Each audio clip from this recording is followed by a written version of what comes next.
Il 20 marzo è finalmente uscito Volevo essere un duro, l'album di Lucio Corsi. 9 brani per 31 minuti di musica. Contrariamente alla tendenza attuale, qui tutti i brani sono scritti dallo stesso Lucio Corsi, sempre in collaborazione con Tommaso Ottomano. Entrambi anche coinvolti nella produzione insieme ad Antonio Cooper Cupertino. Un brano che a livello musicale porta il tipico repertorio di Lucio Corsi, con delle ballad piano e chitarra che si alternano a dei pezzi proprio di rock and roll di stile classico. A parte le arcinote Tu sei il mattino e soprattutto Volevo essere un duro, brano del quale trovate l'analisi del testo su questo canale, ci imbattiamo in Sigarette.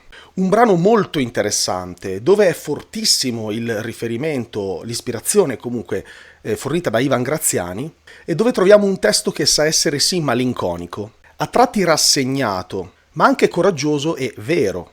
Dico coraggioso perché l'approccio non è a carattere prescrittivo. Il vizio viene infatti descritto come una necessità, un male minore. Tutto sommato un prezzo ragionevole. Tra il bene e il male scelgo sempre sigarette. C'è chi smette, personalmente fumerò per sempre. Sigarette, sono un rifugio se c'è troppa gente. Per stare soli servono carezze, il fumo che metaforicamente nasconde e protegge dalla realtà. Con le finestre chiuse e il fumo di Manhattan, che serve a non scoprire se in questa stanza sono rimasto solo o c'è ancora Ines. E le conseguenze negative per la salute vengono viste con un'ironia cinica, da humor nero. Così non corro il rischio di diventare vecchio, non lascio figli, ma un posto libero in più in un parcheggio.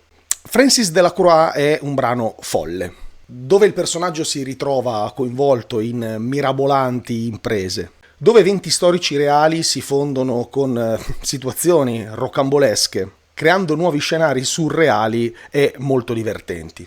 Dice che viene dalla giungla, quella sul passo della Cisa, dice che a Napoli ha fumato con il Buddha nel camerino di Bob Dylan. Francis Delacroix lo trovi in Via dei Matti, ad insegnare a una mosca come si fa a dar del filo da torcere ai ragni.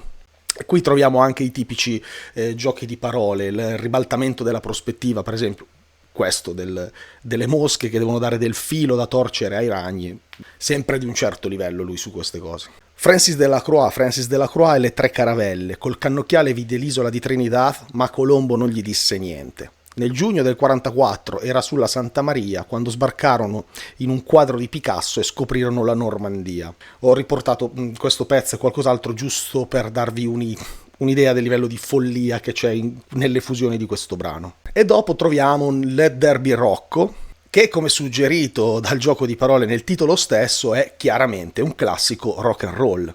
Identico per intenderci a Jailhouse Rock, brano famosissimo di Elvis Presley. Il gioco di parole fonde la parola rock con Rocco, cioè il bulletto della scuola. Il brano narra in maniera abbastanza leggera o comunque caricaturale appunto le disavventure di questo giovane teppistello, che è figlio di due spacciatori, che rompe le macchinette per prendere le patatine, che perde i denti impennando con la moto sull'Aurelia e soprattutto noto per tormentare il suo compagno di banco, cioè lo stesso Lucio Corsi, che raccontando le cose dalla sua prospettiva chiaramente le gonfia, raccontandole con l'esagerazione dei bambini. Ad esempio, si è rotto tutti i denti davanti, ma sorride più di prima mentre mi pugnala i fianchi con la punta della matita. O ancora, precipitò nel vuoto dondolando sulla sedia. E anche qui la scrittura di Corsi, quell'alfare poetico, non manca. Era nel fiore dell'adolescenza e mi ricopriva di spine. Vedete i giochi di parole che sono ormai tipici per chi lo conosce. Il Re del Rave è un brano che secondo me non è di facilissima lettura, nel senso che si presta a diverse interpretazioni. Dipende dal piano sul quale lo si vuole mettere. Verosimilmente viene raccontata la storia di quello che è un DJ o comunque un addetto ai lavori dei rave. Evoca una figura totalmente assorbita dal far festa. A mio avviso un personaggio triste e malinconico. Pur senza descriverlo o giudicarlo mai, a me fa venire in mente un adulto. O comunque non proprio un ragazzino, comunque un individuo intrappolato in dinamiche che probabilmente non gli appartengono più. Mi risulta un personaggio patetico che rincorre la vita a colpi di rave, come se fosse tutto lì. E la insegue su e giù per l'Italia, dando proprio questa sensazione che l'unico momento in cui non c'è il rave, la vita sia cercare di crearne uno o raggiungerne uno. Tra l'altro lo fa viaggiando in treno su e giù appunto per l'Italia, ma nel bagno, il che ci lascia pensare che probabilmente da questa attività non ne ricavi granché o che comunque non sia realmente un re. E sembra trovare appagamento solamente nelle esasperazioni delle notti interminabili, della musica a volume folle e nel consumo di sostanze. Solo lì trova infatti allucinazioni e eccitazione, soddisfazione, vive per quel momento. E probabilmente è lì che sfugge alla quotidianità e sì, si sente un re. Dimensione che appunto dai 2 o 3 dettagli che ho colto nel testo mi pare che sia soprattutto interiore, cioè è lui che si sente così, nessuno gli riconosce nulla, cioè non mi sembra un vincente, ecco, tutt'altro. La mia interpretazione quindi non concorda con alcune chiavi di letture che vedono il brano come un qualcosa di leggero che spinge a vivere la giovinezza in maniera rilassata e al divertimento. Non credo affatto che sia un brano di invito alla libertà, anche perché il brano non dà mai l'impressione di essere giudicante o di voler insegnare qualcosa. Mi sembra che racconti una storia e basta, come tante volte è, senza poi accreditare chissà quale costruzione. Naturalmente io non so se esistono dei riferimenti al mondo reale che qualcuno potrebbe conoscere e naturalmente se qualcuno li rintracciasse potrebbe tranquillamente ribaltare la mia idea. Ad ogni modo le mie sono le sensazioni ascoltando il brano e leggendo il testo. Se qualcuno ne sa qualcosa di più o gli è venuto in mente che potrebbe riferirsi a delle figure particolari, ce lo faccia sapere così impariamo qualcosa di nuovo e condividiamo. Situazione complicata secondo me è uno dei brani dove veramente c'è tutto Lucio Corsi. Oddio, lui ha la capacità di esserci sempre, cioè riconosci sempre la sua sfumatura se lo conosci, però qui c'è veramente tanto e andiamo a vedere anche perché. Narra in maniera estremamente sdolcinata un amore che è assorbente e che secondo me è rappresentato volutamente in maniera melensa, cosa che crea un contrasto molto forte con la realtà, che invece è particolarmente dura, visto che questo amore in realtà è impossibile, destinato quindi a essere covato in segreto, con enorme dolore naturalmente. E la ragione di questa impossibilità viene espressa nella maniera giocosa, simpatica, consueta della scrittura di Lucio Corsi. E infatti questa ragazza, Giulia, che viene descritta quella con la quale il protagonista vorrebbe andare in paradiso, che ha i capelli in tinta col vestito, che è bella come il mare infinito, ecco, ha solo un difetto, che è suo marito. E non mancano anche qui le classiche note poetiche, quelle piccole perle che Lucio Corsi semina qua e là nei brani e che sembra creare con una semplicità che è disarmante. Come quando per descrivere la dimensione di un amore che è autentico, benché costretto a rimanere nascosto e segreto, lui dice: è il fiore che ho nascosto in un libro. Oppure, i fiori, si sa, sono appesi a un filo. Riuscire a raccontare in questo modo il dolore di un innamorato è già degno di nota. Però più avanti conquista un nuovo livello di disperata ironia. E infatti, dopo aver pensato per un momento di uscire allo scoperto e di dichiararsi rovinando un amore che lui dice non mi riguarda, cioè quello tra Giulia e suo marito, naturalmente, e dopo aver detto che l'unico difetto di Giulia è suo marito, lui ci dice: l'unico difetto che ha è quel cretino e l'unico difetto che ha lui è che è un mio amico. Comunque lui desiste da questa idea di dichiararsi, ecco, e sabotare l'amore presente, ed essendo disperato si immagina di fuggire in Inghilterra e addirittura di chiamare Francis Delacroix, proprio il personaggio del brano che abbiamo visto in precedenza. E naturalmente aggiunge un po' tra le righe che questa sarebbe la dimostrazione del fatto che lui sia completamente impazzito. Momento che tra l'altro è sottolineato da una violenta e repentina variazione. L'arrangiamento passa a una ritmica distorta, con tanto di armonici e credo bending non si sente molto bene perché sono un pochino dietro. E questo è il momento nel quale il testo prende la sua tipica variazione onirica che comunque non sarà un elemento molto presente in questo album, soprattutto se confrontato con altri album. Ho tolto i petali alle margherite ma sono indecise, cattive e gelose. Ho messo un paio di Ray-Ban in faccia a un girasole per provare a cambiare le cose, così magari si lascerà. I fiori, si sa, sono appesi a un filo. Si noti anche il richiamo dei girasoli citati in Volevo essere un duro. E quindi il brano torna su se stesso, suggerendo anche una sorta di normalizzazione emotiva. E il protagonista evidentemente non metterà in atto nessun piano di conquista, anzi si rassegnerà a vivere questo amore in segreto. E infatti poi ci racconta che il viaggio in Inghilterra effettivamente è avvenuto, che lui sta tornando e l'indomani si vedrà proprio con Giulia, che ha già addirittura prenotato in un pub. E pensando a questo incontro lui immagina naturalmente le classiche domande che Giulia gli potrebbe fare, tipo beh, com'è l'Inghilterra? E lui si immagina rispondere con la superficialità tipica di un dialogo di questo tipo, dicendo che l'unico difetto che ha è il tempo grigio, riutilizzando la formula che è stata usata in l'unico difetto che ha è suo marito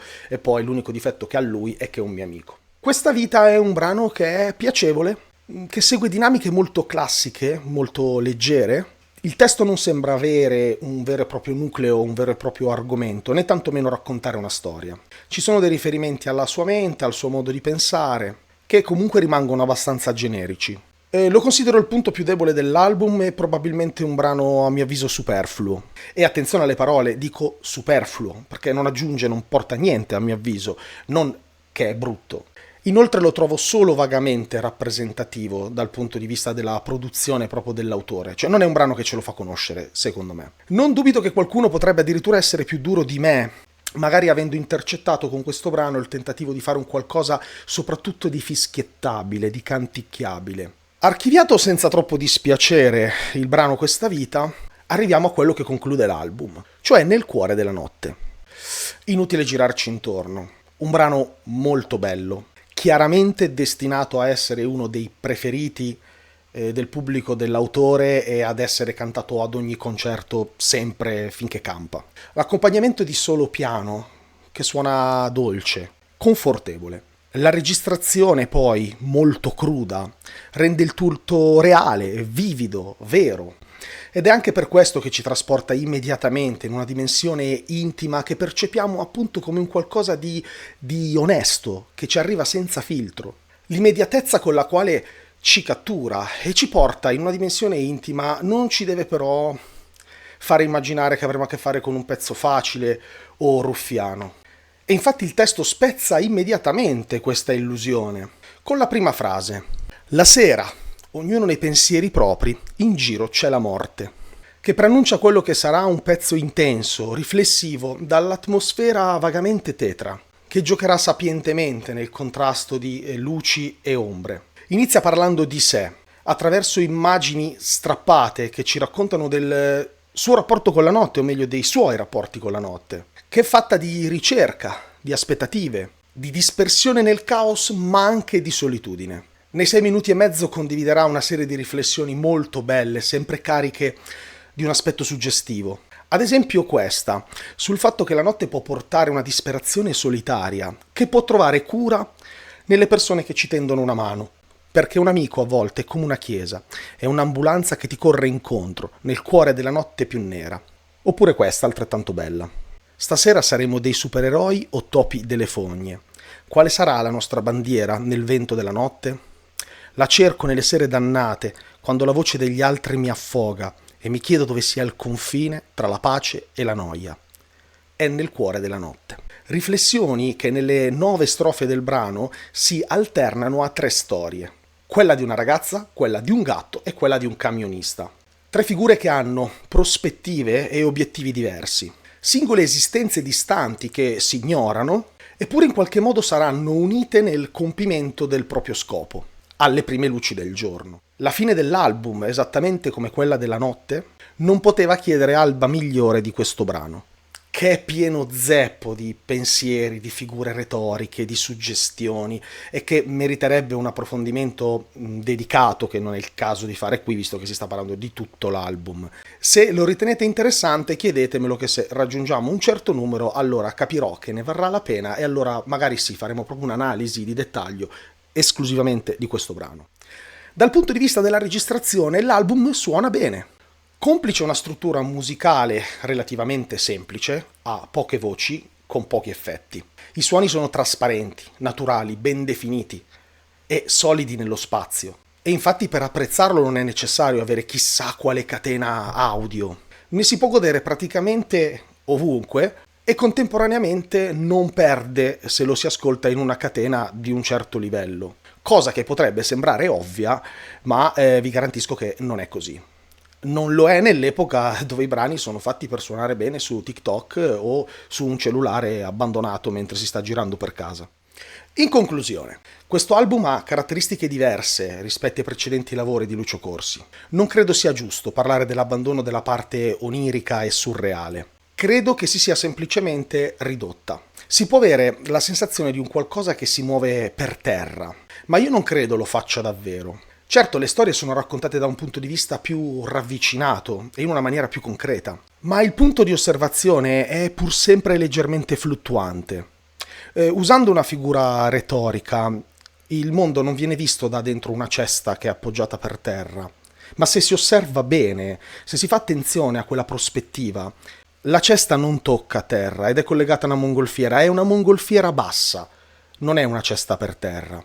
Ed è per questo che riesce a prendere quota facilmente, cosa che avviene praticamente in ogni brano con qualche sprazzo poetico, negli slanci fantasiosi e anche nelle vicende surreali. Mantiene un ruolo importante l'aspetto infantile focalizzato sull'adolescenza o comunque sulla preadolescenza, che non rimane solamente confinato all'interno dell'evidente Let There Be Rocco, ma che comunque trova degli spunti e dei collegamenti praticamente in quasi tutti i brani. Quindi anche quando il tema non è centrale comunque influenza la scrittura. La parte strumentale non sorprende, e con non sorprende non intendo qualcosa di negativo. Anzi, forse andrebbe anche visto come qualcosa di positivo, quantomeno a questo punto dell'evoluzione, diciamo, della proposta di Lucio Corsi. La coppia Corsi e Ottomano porta uno standard abbastanza definito, dove si alternano il piano e le chitarre e dove c'è una parte anche di chitarra che può essere più aggressiva, con una struttura per esempio tipica del rock and roll, cosa che non so se alla lunga correrà il rischio di annoiare, ma mia opinione è che in questo momento conferisce solidità, crea carattere, riconoscibilità, che sono direi piuttosto importanti, ecco, per un musicista, soprattutto per un musicista, una coppia di musicisti che si sta facendo conoscere al grande pubblico da poco. E confrontandolo con i lavori precedenti, concedetemi il termine, questo album risulta, come dire, più quadrato, caratteristica che alcuni esaltano come se fosse finalmente una prova di maturità, un qualcosa di assolutamente necessario, ecco adesso finalmente è cresciuto. Altri invece rimpiangono le produzioni più oniriche. Io naturalmente non sono d'accordo con nessuno dei due punti di vista. Credo semplicemente che un artista faccia la sua produzione, la sua proposta, per come la sente in quel momento, per le influenze che ha in quel momento, per quello che ha voglia di scrivere in quel momento. Io credo che quando gli album li fanno gli artisti e non gli analisti di algoritmi, il risultato è una creatura che è concepita in quel tempo e in quello spazio, che ha peculiarità proprie, che sono influenzate da 1000 fattori e che mai possono essere riducibili in quella maniera balorda, ah ecco ho abbandonato questo, ah ecco la svolta era necessaria, cioè non può essere tutto così semplice.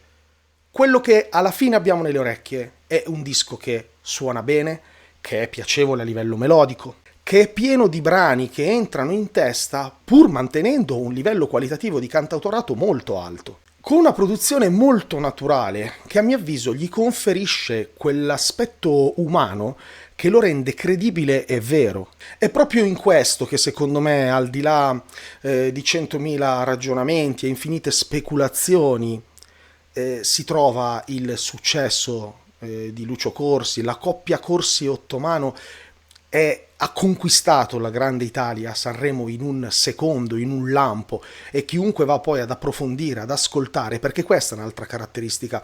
Io ho notato anche da chi commenta per esempio sul canale o sugli altri social, per chi mi segue, io ho notato che fa venire voglia di ascoltarne altro a chi non lo conosceva, e vanno a scoprire dei brani vecchi di 10 anni, di 8 anni, e dicono che belli che sono, perché evidentemente questa cosa appunto entra, conquista, perché risulta credibile, vera. Ad ogni modo, dopo aver scritto in maniera completamente indipendente la recensione, mi sono imbattuto in questa dichiarazione proprio di Lucio Corsi, che a proposito dell'album dice questo. Questo disco parla di infanzia, di amicizia ed amore. È un disco di fantasia con i piedi per terra. In questo album ho cercato di trovare il sogno non fuggendo nel cielo, ma strisciando sui marciapiedi, passando sotto i tavoli da pranzo, nascondendomi negli armadi. È un disco di ricordi personali mescolati a storie di altra gente. Ci sono molti personaggi in queste canzoni, da Rocco, il bullo della scuola media, al re del rave, una sagoma romantica e sgangherata, fino a Francis Delacroix, mio grande amico, forse immaginario, ma non importa. Aggiungiamo che la copertina, come per i dischi passati, in realtà è un quadro di Nicoletta Rabiti, cioè la madre di Lucio Corsi. Se il mio modo di raccontare la musica ti piace, metti un like, insomma, segui la pagina, fai capire agli algoritmi che ti piace, perché è l'unico modo che avrai per garantirti video futuri.